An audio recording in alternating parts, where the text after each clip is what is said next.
नमस्कार मित्रांनो, आजचा दिवस आमच्यासाठी खूप खास होता. कारण आज होता आमच्या लाडक्या सिद्धार्थचा दुसरा वाढदिवस आणि त्याच्याच तयारीनिमित्त आम्ही आज बाहेर पडलो होतो.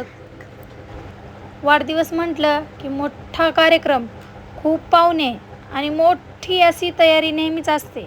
पण यावेळी काही अडचणी असल्यामुळे आम्ही सिद्धार्थचा वाढदिवस अगदी साध्या पद्धतीने घरीच साजरा करण्याचा निर्णय घेतला. लगेच मी स्वयंपाकाच्या तयारीला लागले, कारण ह्यांना शनिवार होता. यांनी दिवसभर काहीच खाल्लेलं नव्हतं, म्हणून म्हटलं पहिला स्वयंपाक आवरून घ्यावा, मग बाकीचा आवरायला घ्यावा.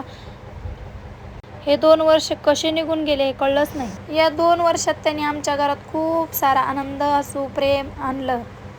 त्याच्या छोट्या छोट्या गोष्टींनी आमच्या घरात प्रत्येक दिवस खास बनत गेला. तर आपलं हे घरच्या घरी छोटंसं डेकोरेशन चालू होतं. फार काय मोठं नव्हतं, आपलं साधं आणि सिम्पलच करणार होतं. त्याच्यामुळं थोड्याशा सामानामध्ये आपलं चाललेलं होतं. एक साडी हातरुली पाठीमागं बॅक साईडला, आणि त्याच्यात आमची शरूची घाई असते की मध्ये मध्ये करायची, मला पण करू द्या. मस्त चटई टाकली टेबलवर, एक कपडा टाकून घेतलेला होता, त्याच्यावर आपल्याला केक ठेवायचा होता. आमचं सगळं उशिरा ठरल्यामुळं आम्हाला केकला ऑर्डर द्यायलाही उशीरच झालेला होता. मग आम्हाला त्यांनी 8:30 वाजता केक घ्यायला बोलवलेलं होतं. मी 8:30 वाजता गेल्याच्या नंतर यांनी केक घेऊन आले. केकसोबत त्यांनी जिलेबी, समोसा आणि येताना त्याला ड्रेसही घेऊन आलेले होते. यावेळेस वाढदिवस साधा होता, पण मनापासून होता, आणि म्हणूनच आमच्यासाठी खूप सुंदर झाला. तसा सिद्धू आमच्या सगळ्यांचा खूप लाडका आहे. पण हे म्हटले पटकन ड्रेस घालून घ्या, आता खूप उशीर झालेला आहे. त्याला पटकन ड्रेस घातला नवीन. तोही त्याच तयारीत होता. पोरांना नवीन कपडे म्हणले की खूप उत्साह असतो. नवीन ड्रेस घालून तयार झाला तर तो आणखी गोड दिसत होतं माझं बाळ. केक समोर ठेवतात त्याच्या चेहऱ्यावरचा आनंद पाहून आमच्याही सगळा थकवा आणि चिंता कुठे निघून गेली. घरात तर तो लाडका आहेच, पण बाहेर शेजारीही तो लाडकाच आहे.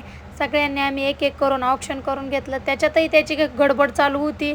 तो काही एका जागेवर शांत बसत. आम्ही जसं त्याला कुंकू लावतो, साखर भरवतो, तसं तो आम्हालाही टिक्का लावायचा, आम्हालाही अक्षदा टाकायचा, आम्हालाही गोल फिरवायला बघायचा. आणि मेन म्हणजे तो आरती घेतल्याने त्या दिव्याच्या वरती असा गोल हात मारायचा. नंतर आपण आरती घेतो ना, तसं तो करायचा.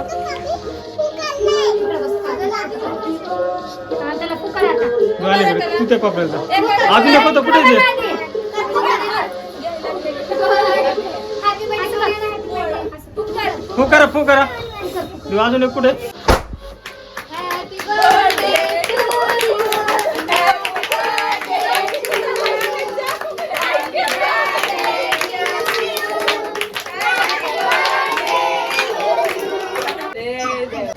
उद्या सुट्टीच आहे.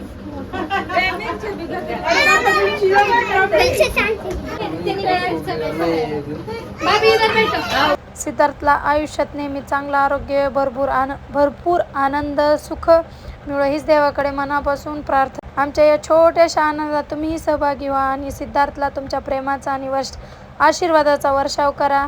चला, बाय.